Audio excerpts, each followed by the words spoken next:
नमस्कार, तुम्ही पाहताय लाईव्ह महाराष्ट्र 2 न्यूज। सध्या राज्यभर ऊस दर प्रश्नी विविध संघटना, शेतकरी संघटना आक्रमक झालेल्या आहेत। कोल्हापूर, सातारा, सांगली या भागात तर अक्षरशः या आंदोलनानं धुमाकूळ घातलेला आहे।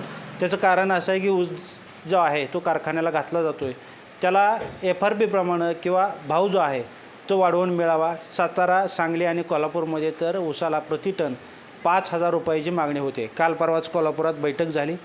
त्या बैठकीला अनेक आजी माजी राज्यमंत्री होते आणि शेतकरी संघटना, रयत क्रांती संघटना असेल, विविध संघटना असतील, त्या बैठकीला उपस्थित होत्या। ती बैठक निष्फळ झाली आणि त्यानंतर आता आंदोलनाचं पुढचं जे हत्यार आहे ते ऊस दरावरून उपसलं जाईल विविध शेतकरी संघटनेच्या वतीनं।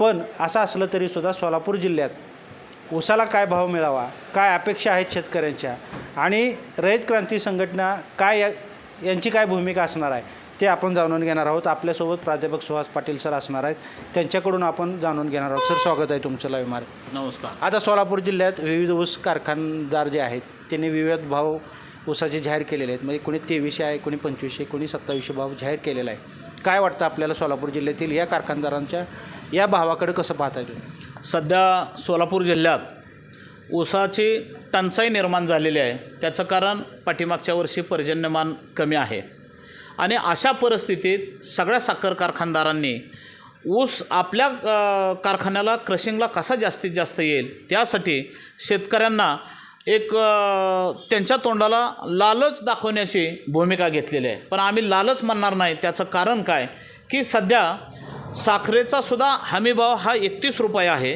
परंतु आंतरराष्ट्रीय मार्केटमध्ये साखरेचे दर वाढलेले आहेत आणि साखर जवळजवळ 38-39 रुपये प्रति रेट वाढल्यामुळे ऊस कारखानदारांना, आपल्या सोलापूर जिल्ह्यातील ऊस उत्पादक शेतकऱ्यांना कमीत कमी 3500 रुपये प्रति टन आज त्यांनी ऊसाचा दर दिला पाहिजे, ही नक्कीच भूमिका आम्ही सर्व शेतकरी संघटना घेतो आहे।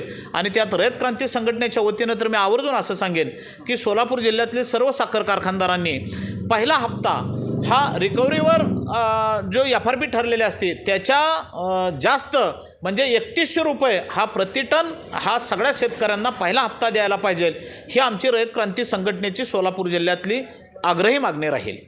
आता साखरेचे दर तुम्ही सांगितलं की राष्ट्रीय, आंतरराष्ट्रीय पातळी 38, 39, 40 रुपयापर्यंत गेलेले आहेत। म्हणजे मागच्या 10 वर्षाचा आपण इतिहास पाहिला तर साखरेचे दर 28-29 रुपये असताना सुद्धा 2500-2600 हप्ता दिला जात होता। आता साखरेचे दर 40 रुपयापर्यंत गेले तरीसुद्धा सोलापूर जिल्ह्यातील साखर कारखानदार हे अजून 2500-2600, 2700वरतीच अडकून पडलेले आहेत। काय कारण नेमकं?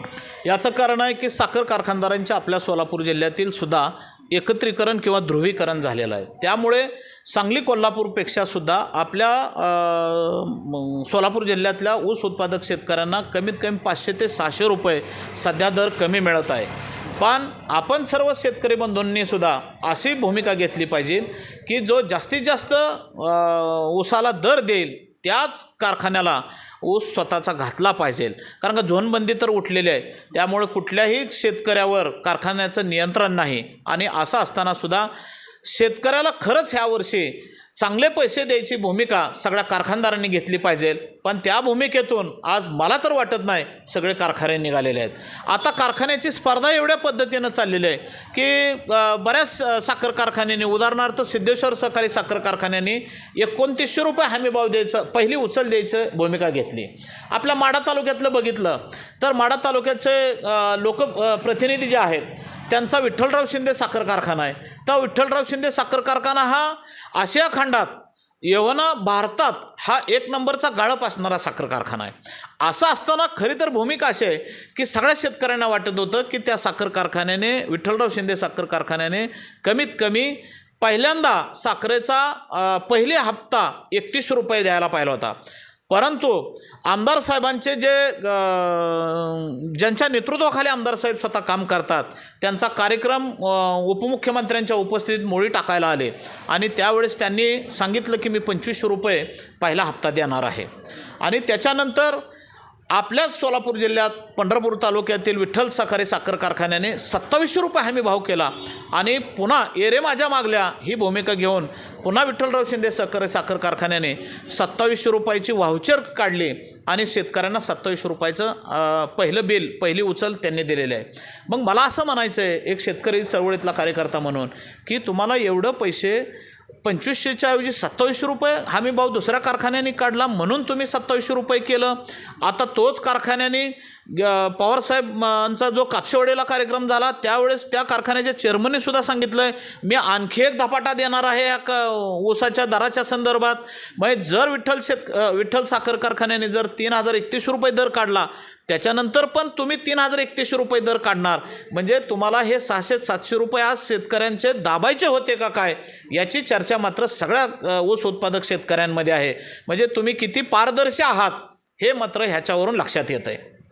वारंवार ऊसाच्या दराच्या बाबतीत वारंवार भावात बदल केले जात आहेत असं तुम्हाला म्हणायचं. कारण उपमुख्यमंत्री येतात तेव्हा 2500 आणि त्यानंतर काल शरद पवारांचा कार्यक्रम झाल्यानंतर 2700. आता बऱ्याचशा म्हणजे माढा तालुक्यातले जे काही 4-5 साखर कारखाने आहेत त्याने आता सरासरी 2700 रुपये भाव जाहीर केला आहे.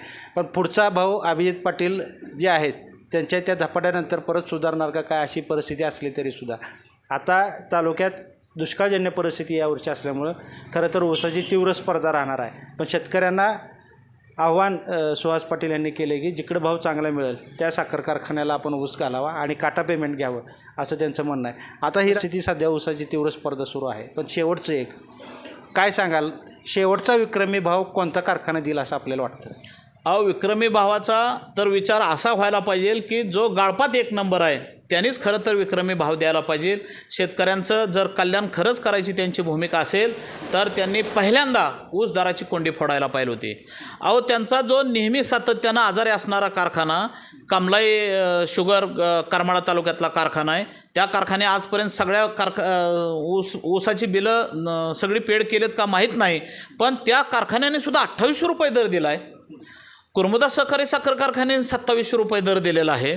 म्हणजे असे नेहमी आजारी असणारे साखर कारखाने जर 2800 रुपये 27 रुपये दर देत असतील आणि हा गाळपात क्रमांक 1 नंबर असणारा दर साखर कारखाना आणि जो 10 दिवसात पेमेंट शेतकऱ्यांच्या अकाउंटला देणारा साखर कारखाना जर 2500 रुपयापर्यंत 2700 रुपयापर्यंत रेंगाळत असेल तर ह्या विठ्ठलराव शिंदे साखर कारखान्याची पुढची दिशा आणि दशा काय असेल हे सगळ्या शेतकऱ्यांना सर्वस्रोत असायला हरकत नाही.